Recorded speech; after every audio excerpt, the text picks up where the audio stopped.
सम्मानित मुल्क के मालिकों, मैं बौद्ध भिक्षु सुमित रतन। पूरे देश में चर्चा है इस समय दया प्रकाश सिन्हा, जो 86 साल जिनकी उम्र है, आईएएस हैं। उत्तर प्रदेश के कासगंज जिले में उनका जन्म हुआ है। वर्तमान में वो नोएडा सेक्टर 16 में रहते हैं। उनकी रुचि लेखन की है, इतिहासकार की रुचि है। उन्होंने कई नाटक लिखे हैं और अभी हाल ही में एक मूर्ख पत्रकार ने एक मूर्ख नाटककार का इंटरव्यू लिया और इस इंटरव्यू में उन्होंने कहा कि औरंगजेब जैसा था सम्राट अशोक। मुसलमानों की आड़ में श्रमण परंपरा के राजा महाराजाओं को, सम्राटों को अपमानित करने का ये क्रम ये बहुत पहले से संघी परंपरा के लोग कर रहे हैं। अपने धर्म के लिए, अपने मजहब के लिए, अपनी विरासत के लिए, अपनी संस्कृति के लिए अगर कोई इनसे हटकर के काम करता है तो ये उसे अपमानित करते हैं, उसकी बेइज्जती करते हैं, भारतीय संस्कृति में उसे शर्मसार करते हैं, उसके चरित्र पर लांछन लगाते हैं। इस्लामिक परंपरा के अनुसार औरंगजेब ने, किसी मौलाना से पूछिए तो बहुत अच्छा किया था। और अगर कोई गुलाम ब्राह्मणों का सम्राट राजा रहा हो और उसने उनके अनुसार किया हो तो दया शंकर सिन्हा जी से पूछ लीजिए, उन्होंने बहुत अच्छा किया होगा।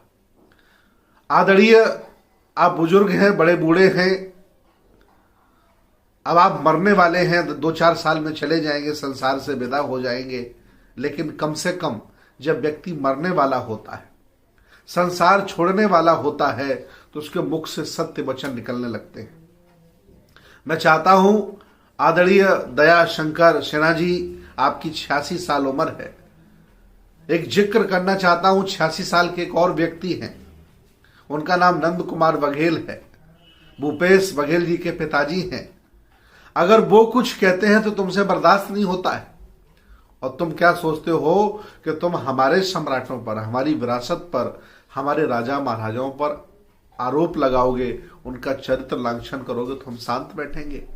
मैं अपील करता हूं जिंदा लोगों से, समतावादी, मानवतावादी, सम्राट अशोक के प्रति आस्था रखने वाले लोगों से, खास तौर से सम्राट अशोक क्लब के लोगों से, कि वो कासगंज में सिन्हा जी के घर पर जाने का काम करें और नोएडा में सेक्टर 16 में हमसे व्यक्तिगत संपर्क करिएगा। उनका नंबर भी हम देंगे। हालांकि मैंने स्वयं उनके नंबर पर बात करने का प्रयास करा है, वह फोन नहीं उठा रहे हैं, कभी कभी स्विच ऑफ कर लेते हैं।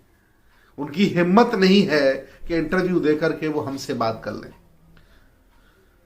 भारतीय इतिहास कुचल दिया गया था, तोड़ दिया गया था, दफन कर दिया गया था। अंग्रेजों के उत्खनन प्रेम ने, भारतीय पुरातत्व सर्वेक्षण के प्रयासों से सम्राट अशोक की लाट, सम्राट अशोक के शिलालेख, उनके द्वारा किए गए कार्यों का पूरे देश भारत में चारों तरफ जब चर्चाएं हुई और जगह जगह विरासत निकली, तब समझ में आया कि वाकई सम्राट अशोक का योगदान भारत के लिए कितना है। भूल गए हो आप बुद्ध की संस्कृति को, बुद्ध के दर्शन को दुनिया में दिखाने के लिए, बताने के लिए एक सम्राट अपने बेटा बेटी को श्रीलंका भेज देता है। और श्रीलंका के लोग कहते हैं कि अगर संघमित्रा और महेंद्र श्रीलंका में न आए होते तो आज भी श्रीलंका के लोग मछली और चावल खा रहे होते, उन्हें दर्शन, संस्कृति और विकास का कोई अता पता न होता। ऐसे सम्राट पर आईएएस अफसर हैं आप, एंट्रेंस एग्जाम दिया होगा, मेंस दिया होगा, आप कई बड़े बड़े पदों पर रहे हैं, आपको शर्म आनी चाहिए। आप बूढ़े व्यक्ति हैं, आपको ये सब नहीं करना चाहिए था। और आप जिनके इशारे पर, जिस घृणित मानसिकता से आप कर रहे हैं, वो भी हम लोग जान रहे हैं। आप नफरत फैलाओ, हम प्यार देंगे। आप चाहे जितना चरित्र लांछन करो, हम लोगों के बीच में जाकर के सच्चाई बताएंगे। आपने ये लिखकर, ये बोलकर उनको आरोपित नहीं किया है, उनका चरित्र लांछन नहीं किया है, बल्कि उनके प्रति सम्मान को लोगों में और बढ़ा दिया है और ज्यादा प्रबल समर्थक उनके हो गए हैं। लोग ढूंढ रहे हैं, सम्राट अशोक को पढ़ने लगे। जिन किताबों का आपने जिक्र किया है, श्रीलंका का इतिहास, बर्मा की किताबें, तिब्बत की किताबें, दिव्यावदान श्रीलंका के ग्रंथ का आपने जिक्र किया है, मैंने उनको सबको पढ़ा है। ये सब गलत आपने लिखा है, इसके लिए आपको माफी मांगनी पड़ेगी। लिखित मांगिए या वीडियो बना करके मांगिए। अगर आप ऐसा नहीं करेंगे तो उनके अनुयायी आपको जीने नहीं देंगे, सुकून से आपको रहने नहीं देंगे। एटा का घर, कासगंज का घर भी आपका खोज लिया गया है, नोएडा का घर भी आपका खोज लिया गया है। आप सुबह टहल नहीं पाओगे जनाब। आपने बहुत अपराध किया है। सम्राट अशोक पर अभद्र टिप्पणी करके आपने बहुत बड़ा अपराध किया है। इसकी सजा आपको मिलेगी, अवश्य मिलेगी, और आप सजा भुगतने के लिए तैयार रहिएगा।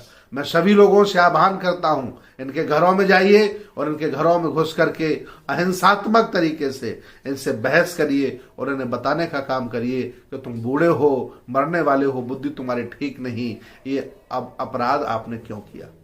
मैं चाहता हूं आप सभी लोग शांति बनाए रखें। इन मूर्खों के लिखने से, इन मूर्खों के इंटरव्यू से सम्राट अशोक के कद को कोई नीचा नहीं कर पाएगा, उनके मान सम्मान को कोई कमजोर नहीं कर पाएगा। इन मूर्खों के बोलने से क्या फर्क पड़ता है। लेकिन फिर भी टिट फॉर टैट, बुद्ध ने हमें हिंसा के लिए मना किया है, लेकिन कायर नहीं बनाया। जवाब देना पड़ेगा और दूंगा। मेरी टीम पहुंच रही है, होशियार हो जाओ। सिन्हा जी, मेरे लोग आ रहे हैं, उनसे बात करिए और उन्हें बताइए कि आपने ऐसा क्यों किया। बहुत बहुत धन्यवाद, बहुत बहुत साधुवाद।